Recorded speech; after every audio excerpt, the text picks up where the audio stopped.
Les marionnettes de l'ombre, les hypnotisés des médias, ceux qui choisissent le matériel et se moquent du spirituel, continuent de vibrer bas. Ils ne supporteront pas l'afflux d'énergie qui arrive. Le solstice sera un moment clé et se poursuivra tout au long de l'été. Aspirons la lumière, gorgeons-nous de sa puissance.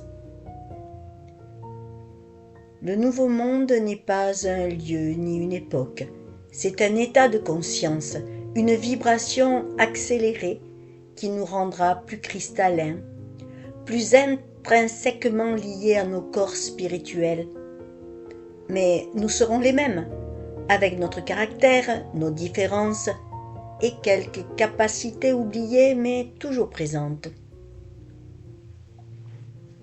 Ceux qui n'écoutent pas nos paroles aujourd'hui se les remémoreront demain. Une lecture, une information médiatique, une discussion pourront être le déclencheur du questionnement, de la réflexion, puis de la découverte. Mais oui, un tel m'en avait déjà parlé. Il avait donc raison. Je vais lui demander des explications supplémentaires. La vérité n'a pas besoin d'être comprise.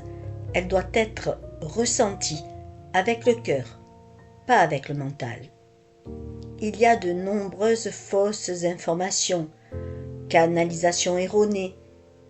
Faisons tout passer par le scanner de notre conscience profonde. Notre âme connaît la vérité. Elle ne se laisse pas berner. L'obscurité qui dominait le monde n'était que le reflet de l'ombre qui dominait les esprits de l'humanité. La manipulation a été si profonde que l'horreur semblait la norme et la bonté l'exception. On ne peut voir la lumière qu'en ouvrant les yeux. Personne ne peut le faire à notre place.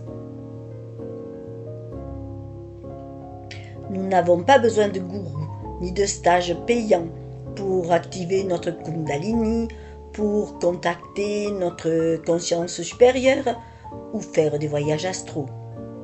Ne nous laissons pas attirer par un miroir aux alouettes. Tout vient à temps. Quand nous serons prêts, nos capacités se débloqueront naturellement. Patience et confiance. Méditons le plus souvent possible. Ne disons pas « je n'ai pas le temps ». Ce temps, il faut le trouver, c'est primordial. C'est le moyen de rentrer en contact avec notre moi supérieur, d'intérioriser ses conseils, de retrouver nos mémoires, de réactiver des capacités que notre corps a oubliées, mais pas notre âme. Aujourd'hui, la politique mondiale est un gigantesque jeu d'échecs. Ne soyons pas étonnés de ne pas bien comprendre. Ils préparent leur stratégie des coups à l'avance, sans parler des conseillers invisibles qui peuvent intervenir.